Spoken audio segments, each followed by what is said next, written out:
আসসালামু আলাইকুম, সবাই কেমন আছেন? আশা করি সবাই অনেক ভালো আছেন। আমি ডক্টর আফসানা মিমি অন্তরা।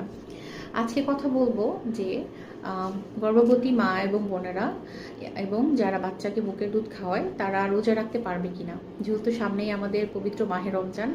এই বিষয়টা নিয়ে অনেক আপুরা এবং আমার যারা পেজে ফলোয়াররা আছেন তারা অনেকেই মেসেজ দিচ্ছেন যে আসলে রোজা সম্পর্কে যেন একটু কথা বলি। তো আজকে আমি এই বিষয়টা নিয়ে কথা বলতে এসেছি যে গর্ভাবস্থাতে রোজা রাখা যাবে কিনা, অথবা যারা হচ্ছে বাচ্চাকে বুকের দুধ খাওয়াচ্ছেন তারা রোজা রাখতে পারবেন কিনা। প্রথম কথা হচ্ছে যে আপনি যদি সুস্থ থাকেন, আপনার যদি কোনো দুর্বলতা শরীরে না থাকে, কোনো শারীরিক জটিলতা না থাকে, তাহলে অবশ্যই আপনি রোজা রাখতে পারবেন, যেহেতু রোজাটা আমাদের উপর ফরজ করা হয়েছে। কিন্তু যদি আপনি দেখেন যে আপনি অসুস্থতা ফিল করতেছেন, যে রোজা রাখার পর আপনি অনেক বেশি অসুস্থ হয়ে যাচ্ছেন, যেহেতু আপনি প্রেগনেন্ট অবস্থায় আছেন, অসুস্থ হলে পরে তো আপনার বাচ্চার উপরও প্রভাব পড়বে, সেক্ষেত্রে কিন্তু আপনি রোজা না রাখলেও চলবে, ঠিক আছে। এতে করে কিন্তু আমাদের ইসলাম এটাকে অনেকটা ছাড়ও দিয়েছেন যে আপনি এটাকে পরবর্তীতে কিন্তু ডেলিভারি হওয়ার পর এই রোজাটাকে তুলে দিতে পারবেন, সমস্যা হবে না। তো যদি আপনি দেখেন যে আপনি রোজা রেখে ফিট থাকতে পারতেছেন, মানে অসুস্থতা নেই, দেন আপনি হচ্ছে অবশ্যই রোজা রাখতে পারবেন। আপনার কোনো সমস্যা যদি না থাকে, আপনার যদি শরীরে কোনো জটিলতা না থাকে, আপনি যদি রোজা রেখে খুব নিজেকে সুস্থতা মনে করতে পারেন, তাহলে আপনি রোজা রাখবেন।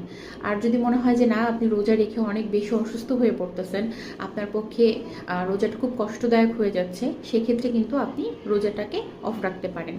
এখন আপনারা যেসব আপুরা রোজা রাখবেন তাদের ক্ষেত্রে আমি আরেকটু বলি, যেসব আপুরা প্রেগনেন্সি অবস্থায় আছেন, সেটা হোক প্রথম দিকে অথবা ডেলিভারির দিকে, যেটাই হোক না কেন, যেসব আপুরা রোজা রাখছেন তাদের উদ্দেশ্যে বলবো, রোজায় যেন আপনার কোনো রকম কোনো পুষ্টির কোনো ঘাটতি না থাকে, ঠিক আছে।